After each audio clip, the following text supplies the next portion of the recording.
Hello friends, क्या भारत पाकिस्तान और China में वॉर होगा? अगर होगा भी तो क्या परमाणु हथियारों का इस्तेमाल किया जाएगा? और अगर किया भी जाता है या वॉर होता है तो ये वॉर कौन जीत सकता है? चलो देखते हैं इस वीडियो में।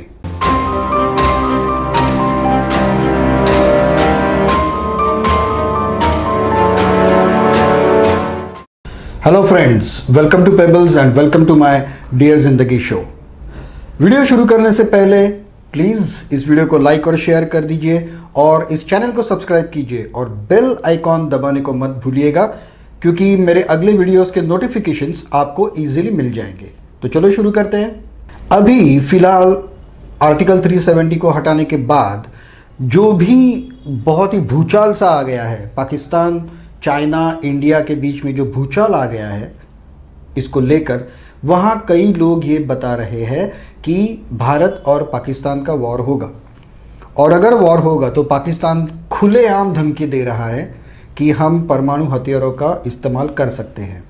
उसके ऊपर हमारे संरक्षण मंत्री जो है राजनाथ सिंह, उन्होंने कहा कि भारत की ये पॉलिसी रही है कि हम पहले परमाणु हथियारों का इस्तेमाल नहीं करेंगे, लेकिन भविष्य में क्या होगा ये कौन बता सकता है।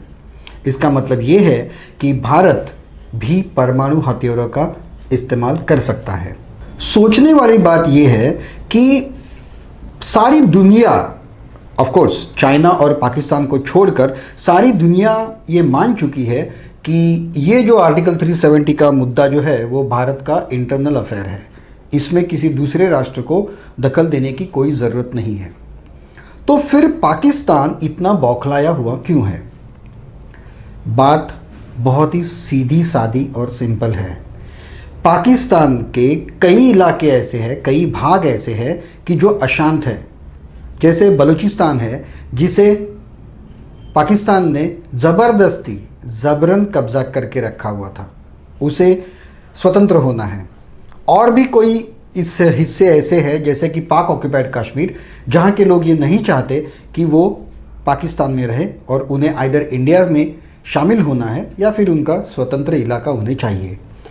ये जो स्वातंत्र्य युद्ध, ये जो क्रांति जो होती है, वो बहुत समय तक एक दबी हुई रहती है।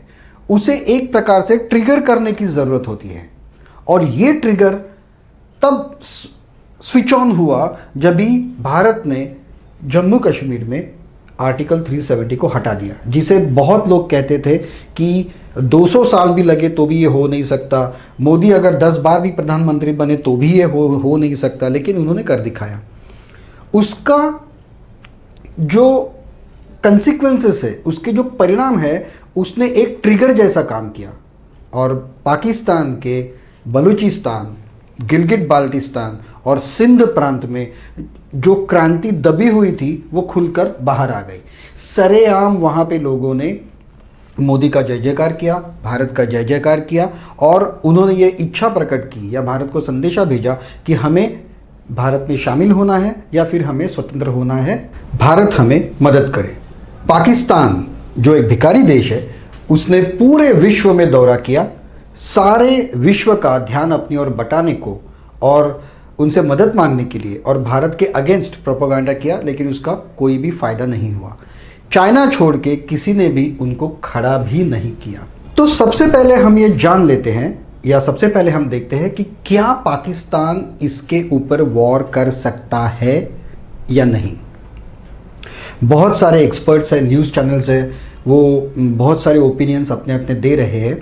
मैंने जो अभ्यास किया है, मेरे अगर पिछले वीडियो चाइना के डोकलाम का जब भी प्रॉब्लम आया था तब के मेरे वीडियो आप देखोगे, तभी भी ये सब लोग सोच रहे थे कि वॉर होगा, लेकिन मैंने तभी भी कहा था कि ये वॉर हो ही नहीं सकता, क्योंकि चाइना की उतनी औकात और हिम्मत नहीं है। आज भी मैं कहता हूँ कि पाकिस्तान के साथ डायरेक्ट वॉर होना बहुत मुश्किल है, क्योंकि पाकिस्तान को अपनी औकात का पता है। उन्हें पता है कि भारत और भारत की सेना सिर्फ एक चांस की राह देख रही है, एक इवेंट, एक इंसिडेंस की राह देख रही है। अगर पाकिस्तान ने पहले वॉर शुरू किया तो पाकिस्तान का नामो निशान वर्ल्ड मैप से मिट जाएगा। अब दूसरा क्वेश्चन ये है कि क्या पाकिस्तान फिर भी वॉर करेगा? मुझे लगता है शायद छोटे पैमाने पर हाँ, क्योंकि अब पाकिस्तान के पास दूसरा कोई भी चारा नहीं है। आपको एक बहुत पुरानी कहावत याद होगी कि बिल्ली को आप डरा सकते हो, लेकिन अगर आपने बिल्ली को एक कोने में फिक्स कर दिया, अब उसके पास भागने के लिए कोई भी जगह नहीं है, तो वो सीधा आपके ऊपर अटैक कर देगी। उसी तरह से पाकिस्तान के पास अब कोई भी चारा नहीं है, ना इकोनॉमिक ग्राउंड, ना मिलिट्री ग्राउंड, कोई भी चारा नहीं है। तो उनके पास अभी एक ही पॉइंट बचा है, या अगर उनके देश में अगर उनको क्रांति नहीं चाहिए तो उन्हें भारत से वॉर करना ही पड़ेगा। पूरे वर्ल्ड के ऊपर अमेरिका, रशिया, यूनो जैसे जो बॉडीज़ है वो नज़र रखे हुए हैं, खास करके पाकिस्तान के न्यूक्लियर वेपन्स के ऊपर। तो न्यूक्लियर वेपन पाकिस्तान की जो हायर अथॉरिटीज़ है वो इस्तेमाल करने से पहले 10 बार सोचेगी। जो उनके बड़े मिसाइल्स है 2000-3000 किलोमीटर रेंज के, उसको यूज़ करने में वो सोचेगी। लेकिन नक्र जैसे जो छोटे रेंज के जो मिसाइल्स है, जो 100-150 किलोमीटर्स के ऊपर जो अटैक करते हैं, उसका डायरेक्ट कंट्रोल पाकिस्तान के प्राइम मिनिस्टर या जनरल के हाथ में नहीं है। जो उस एरिया के जो लोकल जनरल्स है उनके हाथ में हो सकता है। तो जब कोई भी सेना हारने के लिए आ जाती है, तब उनके पास और कोई चारा नहीं रहता जीतने का, तब ये परमाणु हथियार का इस्तेमाल हो सकता है। ये जो शॉर्ट रेंज मिसाइल्स जो है वो भारत की सीमा से सिर्फ 16 से 60 किलोमीटर की दूरी पर उनके बेसिस है और वहाँ से उनको फायर किया जा सकता है। तो भारत के ऊपर इसका असर क्या होगा? कुछ नहीं होगा। इसका कारण ये है कि इजराइल, अमेरिका, रशिया और खुद भारत के DRDO ने जो advanced air defence system establish की है, उसका पूरे भारत के ऊपर कवर है। पूरे बॉर्डर एरिया और जो इम्पोर्टेंट एरियाज जो है उसके ऊपर कवर है। हमारे पास ऐसी टेक्नोलॉजी है कि जब भी कोई भी मिसाइल वहाँ से फायर होता है, उसका जो हीट जनरेशन मैप होता है उसे इमीडिएटली डिटेक्ट कर दिया जाता है और हमें पता है कि मिसाइल कहाँ से आ रहा है। तो हमारी सरहद के अंदर घुसने से पहले ही हवा में ही उसे उड़ा दिया जाता है। हमारे जो लॉन्ग रेंज मिसाइल्स है वो ये काम करते हैं।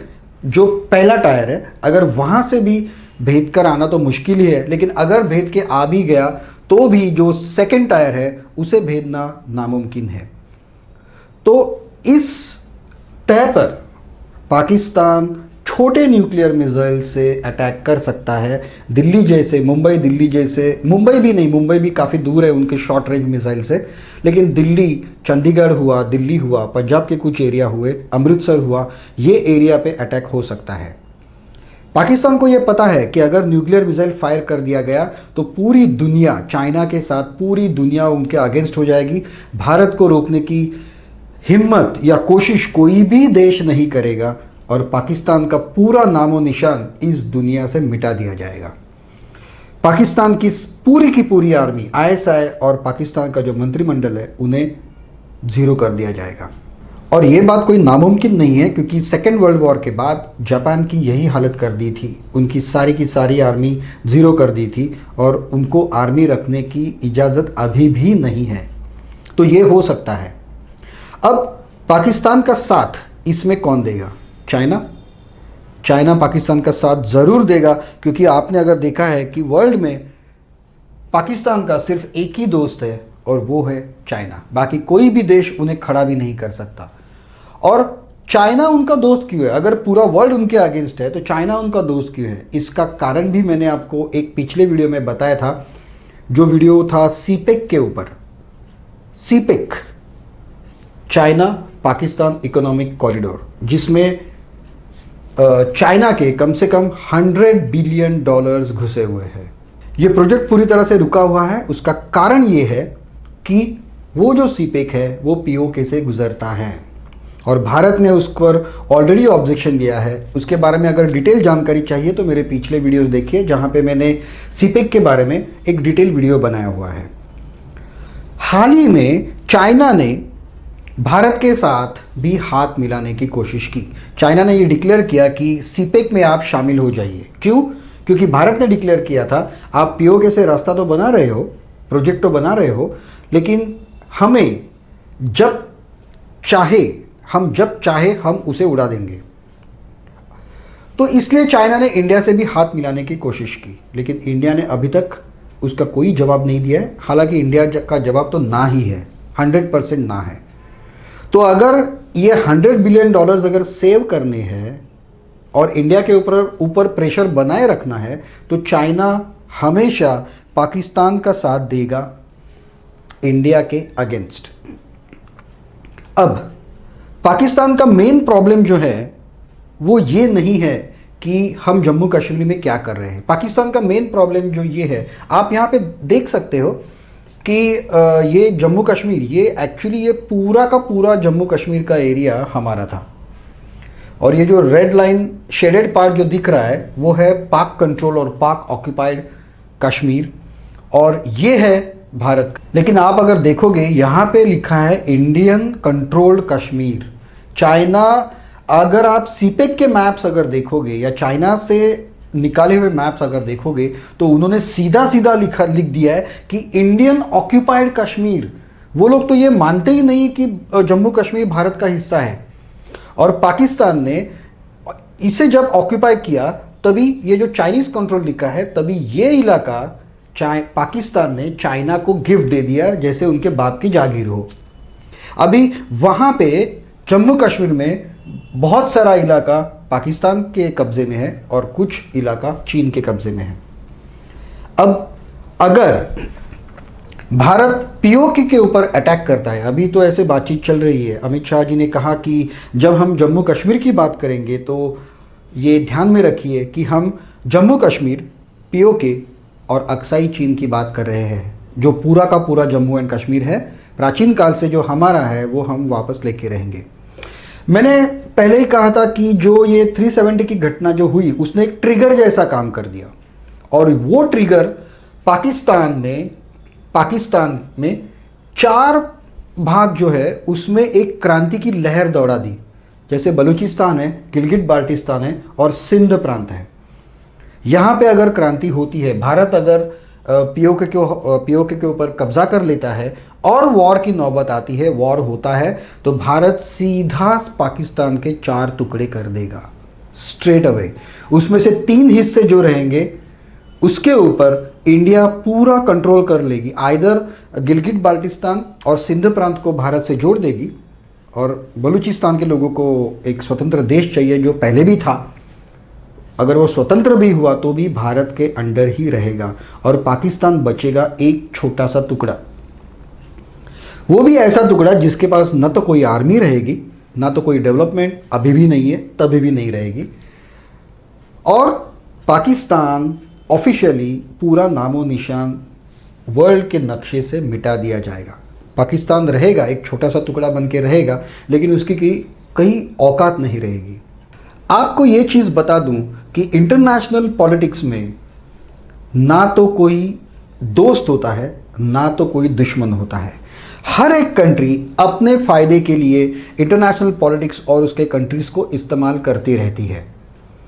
मुझे ऐसा लगता है कि पाकिस्तान के साथ अगर वॉर होता है, पीओके को भूल जाइए, पीओके को वॉर होता है तो हम हथियार ही लेंगे, लेकिन पाकिस्तान के साथ वॉर होता है तो चाइना उसे सपोर्ट नहीं करेगी जब तक हम अक्साई चीन और ये इलाका नहीं, ये इलाका जब तक हम लेने की कोशिश नहीं करते, तब तक चाइना इसमें इन्वॉल्व नहीं होगी। इसका कारण ये है कि जो $100 बिलियन चाइना के घुसे हुए हैं सीपेक में, चाइना ने अगर ये मान लिया कि पीओके भारत का हिस्सा है, तो शायद आगे जाके भारत इस सीपेक प्रोजेक्ट में शामिल हो जाए और ये सीपेक प्रोजेक्ट फिर से चालू हो जाए। उसके लिए शायद चाइना पाकिस्तान को सपोर्ट नहीं करेगी। आज भी चाइना ने बहुत ही डायरेक्ट सपोर्ट नहीं किया है, मतलब खुलेआम से सपोर्ट नहीं किया है, लेकिन थोड़ा उनके फेवर में बोल दिया है। लेकिन सिर्फ पाकिस्तान के साथ वॉर होता है तो ये नहीं हो सकता, चाइना उसे सपोर्ट नहीं करेगी। लेकिन जैसा कि अमित शाह जी ने कहा है कि चाइनीज कंट्रोल्ड एरिया, अक्साई चीन और चाइनीज कंट्रोल एरिया पे अगर हम अटैक करें और उसे लेने की कोशिश करें, तो क्या चाइना हम पर वॉर ला देगी या नहीं ला देगी? मेरा मानना यह है कि चाइना कोई वॉर नहीं करेगी। चाइना बहुत सारी धमकियां देगी, कुछ ट्रेड रेगुलेशंस जो है उसको स्ट्रिक्ट कर देगी, ट्रेड के बारे में, फाइनेंशियल के बारे में चाइना कुछ प्रॉब्लम खड़ा कर देगी, यूनो में जाएगी, बहुत ही बवाल मचाएगी ऑल ओवर इंडिया लेवल पे, जैसे उन्होंने डोकलाम में किया था। और डोकलाम में भी जैसे मैंने कहा था कोई वॉर नहीं हुआ। हाँ, लोकल लेवल के ऊपर थोड़ा बहुत तो रोज़ चलता ही रहता है। अगर आप चाइना का ये मैप देखोगे तो उसकी ज़्यादा से ज़्यादा आबादी और डेवलपमेंट सिर्फ ये ईस्टर्न रीजन में ही है। जहाँ पे साउथ चाइना सी है वहीं पे उनकी सबसे ज़्यादा डेवलपमेंट है, और ये जो इलाका है वो लगभग निर्मनुष्य है। वहाँ पे कोई डेवलपमेंट नहीं है, वहाँ पे कुछ नहीं है। सेकेंड थिंग ये है कि चाइना ये 14 दुश्मन देशों से घिरा हुआ है। चाइना, कोई चाइना का आज मित्र देश नहीं है पूरे वर्ल्ड में। तो उनकी मेजर आर्मी यहाँ पे अगर उन्हें इंस्टॉल करनी पड़ी, भारत के खिलाफ अगर यहाँ पे इंस्टॉल करनी पड़ी, तो वो उनके लिए मुश्किल हो जाएगी। सेकेंड थिंग ऐसी है कि बहुत सारे लोग कहते हैं, वो कंपेयर करते हैं कि चाइना की मिलिट्री पावर और इंडिया की मिलिट्री पावर। आज इंडिया पिछले चाइना वॉर का इंडिया नहीं है। इंडिया की आर्मी बहुत ही स्ट्रांग और बहुत ही पावरफुल आर्मी है। आप कंपैरिजन पे, नंबर्स कंपैरिजन पे मत जाइए कि उनके पास 10,000 प्लेन है, हमारे पास 5,000 प्लेन है, समथिंग लाइक दैट। ये कंपैरिजन में आप मत जाइए, क्योंकि आंकड़ों के ऊपर कोई भी लड़ाई नहीं जीती जा सकती। आप अगर इंडियन आर्मी का इतिहास देखोगे तो Indian army is extremely trained, extremely powerful in any kind of warfare. अगर आप बर्फ में लो, इंडियन आर्मी इज एक्सपर्ट। आप अगर घने जंगलों में लो, ट्रॉपिकल फॉरेस्ट में लो, एक्सपर्ट।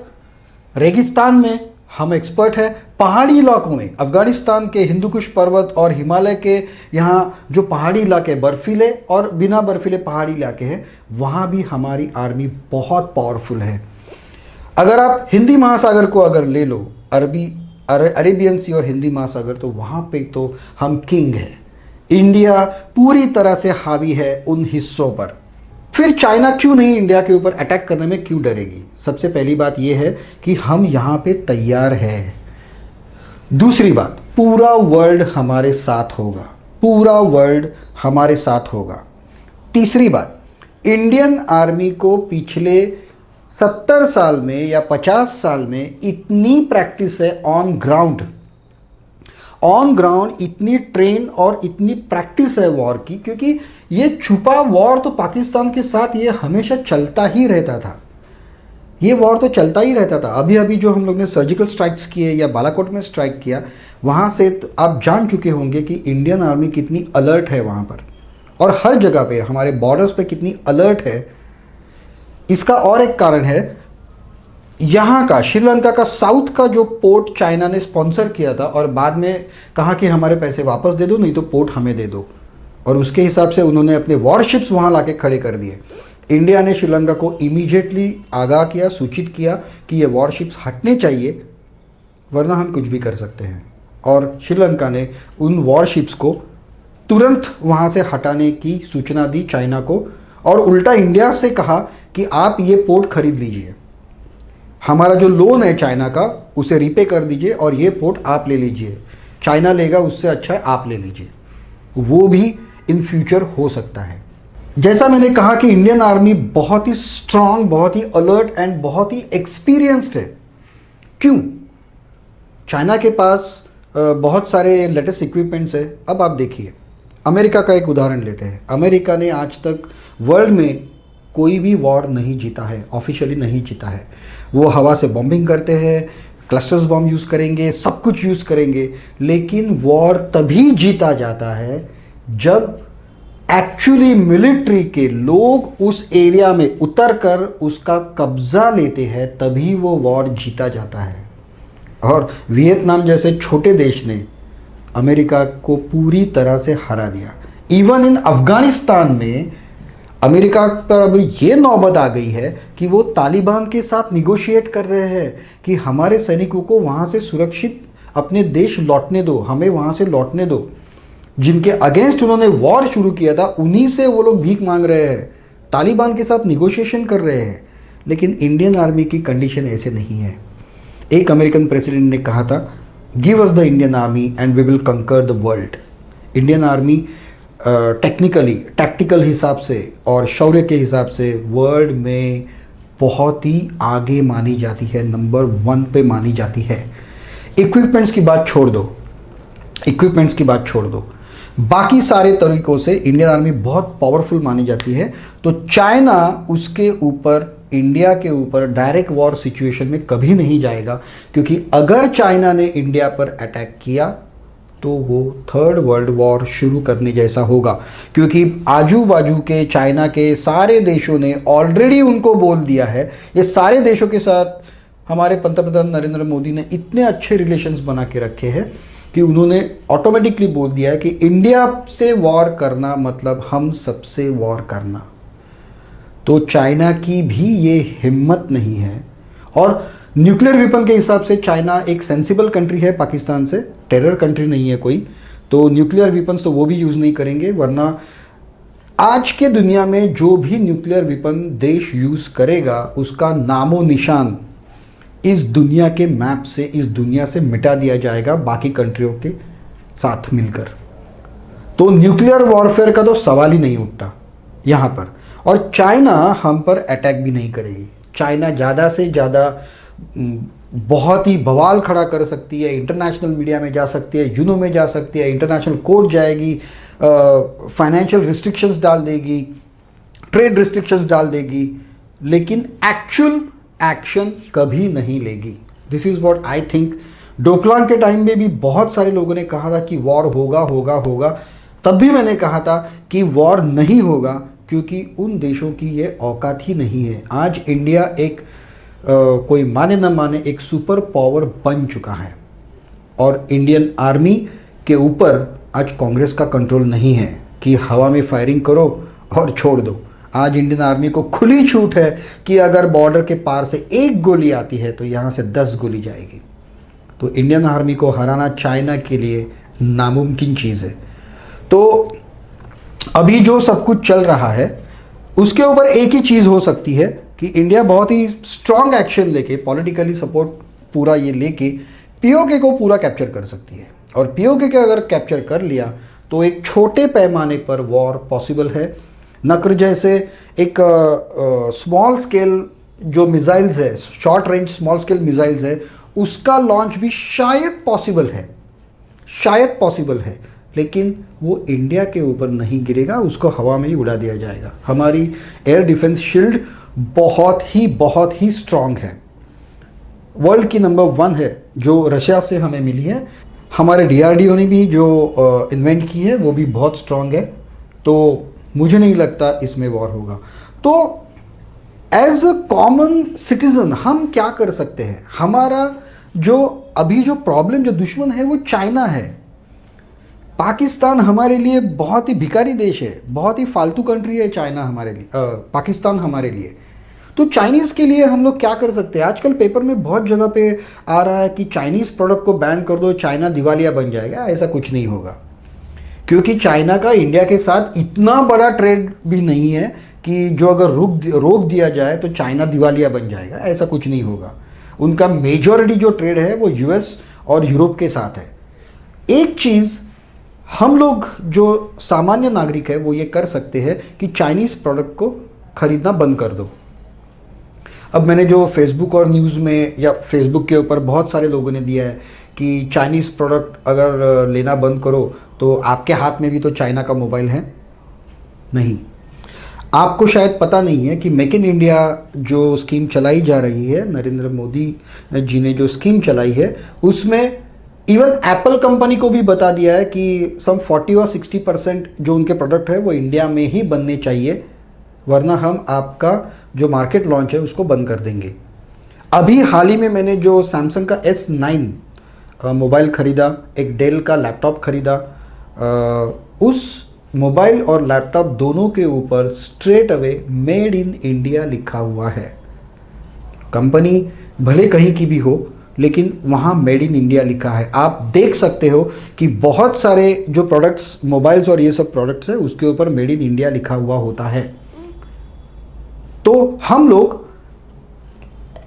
इमीडिएटली तो सब कुछ बैन नहीं कर सकते। अभी भी बहुत सारे केबल्स है, आपके डेटा कार्ड्स है, कैमराज है, कुछ सस्ते मोबाइल फ़ोन्स है दूसरे, या फिर शाओमी जैसे वगैरह टीवीज़ है, फ़ोन है, जो हम लोग अफोर्ड कर सकते हैं, ऐसे जो प्रोडक्ट है, जो हम वो प्रोडक्ट छोड़ के दूसरे प्रोडक्ट ले ही नहीं सकते, वो हम लोग टाल नहीं सकते, उसे तो लेना ही होगा हमें। वरना देखो, हर कोई तो एक्सट्रीम पेट्रियाटिक, एक्सट्रीम देशभक्त नहीं हो सकता, हर कोई तो आदमी हमेशा खुद के लिए पहले सोचता है, देश के लिए बाद में सोचता है, तो वो तो हम अवॉइड नहीं कर सकते। लेकिन मैं आपको एक छोटी सी स्टोरी सुनाता हूँ कि एक बार जंगल में बहुत बड़ी आग लग गई।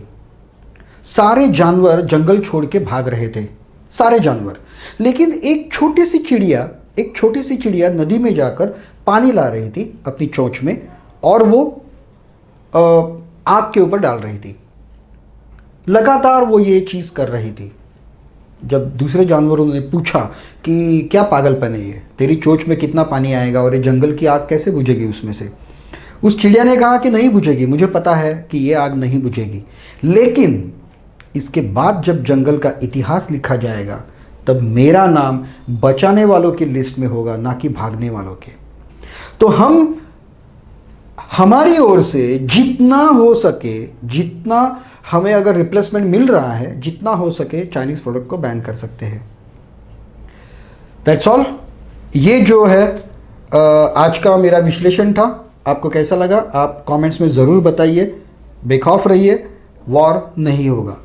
अगर हुआ भी तो मैं तो बहुत खुश हो जाऊंगा, क्योंकि उसके बाद पाकिस्तान नहीं होगा। तो थैंक यू वेरी मच। आज के लिए बस इतना ही। मैं सुझाव देता हूं कि मेरे जो पहले 2 वीडियोज़ है, चाइना के ऊपर, एक सीपेक के ऊपर था और एक डोकलाम प्रॉब्लम के ऊपर था, वो आप ज़रूर देखिए। आपको ये पूरा जो इंडिया, चाइना और पाकिस्तान का जो ट्रायो जो प्रॉब्लम है वो ईजिली समझ में आ जाएगा। और आपके जो विचार है आप मुझे ज़रूर कमेंट्स में लिखिए। Thank you very much. That's all for today. Please do like and share my videos and don't forget to press the bell icon. Thanks for watching my dear Zindagi. जय हिंद।